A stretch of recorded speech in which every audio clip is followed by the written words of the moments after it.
কেউ বলে আব্বাসকে বলে পীরের সন্তান, আমি বলছি পীরের শয়তান। এর কথাবার্তা শুনলে রাস্তাঘাটে গণধোলাই দেওয়া উচিত। নিজেকে নবী বলে দাবি করে, নিজের নামে দলিল করতে বলে। আবার গতকাল একটা ভিডিও শুনলাম, বললো আমার হাতে হাতে কিছু যুবতী বোন, বোন বলতে পারে না, বোন, যুবতী বোন আর যুবতী ছেলেরা হাতে হাতে হাত দিয়ে নবীজির কি দিয়েছে, একটা হ্যাঁ দিনার পেয়েছে, নবীজির দিনার পেয়েছে। ভাবতে পারেন নোংরামিটা কোন জায়গায় পৌঁছে গেছে। আবার বলে রাজ্য সরকারকে যে সমর্থন করবে তাদের বেঈমান, তারা ঈমান থাকবে না।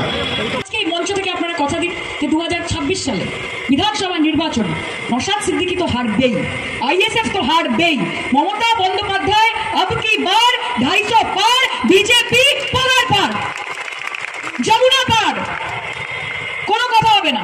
কাজে লড়াই করবেন তো? একসাথে বলুন, লড়াই লড়াই লড়াই চাই।